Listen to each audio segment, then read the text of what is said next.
దైవానుగ్రహంతో అందరూ బాగున్నారని ఆశిస్తూ మనకి గురు పౌర్ణమి బుధవారం జూలై 29వ తారీఖున వచ్చిందండి.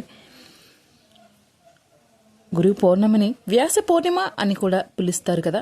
ఈ పవిత్రమైన పర్వదినం రోజున మనం స్వామివారిని ఎలా ఆరాధించుకోవాలో, అలాగే గురు పౌర్ణమి విశిష్టత గురించి తెలుసుకుందాం. ఆషాఢ మాస పౌర్ణిమ 2026 జూలై 29వ తారీఖున బుధవారం వచ్చింది.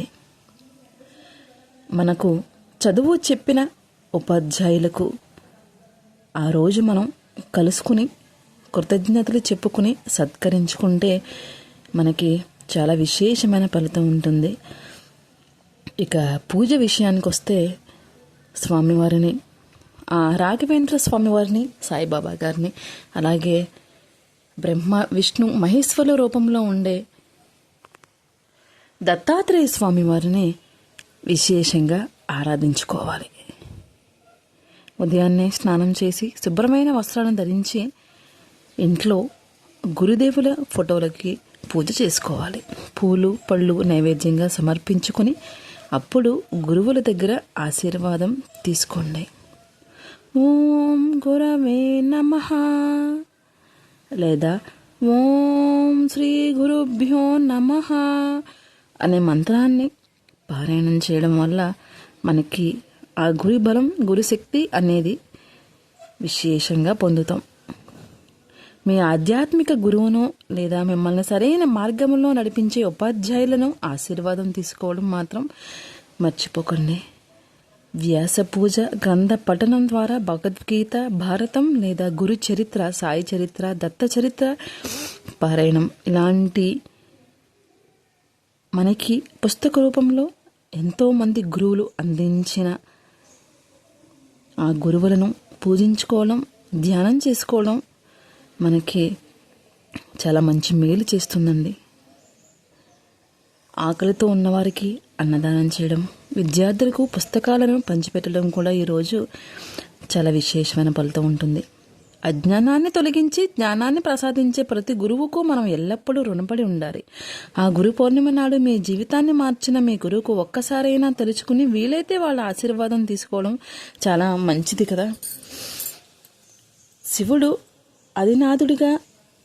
ఆదినాథుడిగా మారిన రోజు. హిందూ పురాణాల ప్రకారం ఈ రోజునే పరమశివుడు తన సప్తఋషులకు జ్ఞానాన్ని బోధించి మొదటి గురువుగా అవతరించాడు, అంటే ఆది గురువుగా.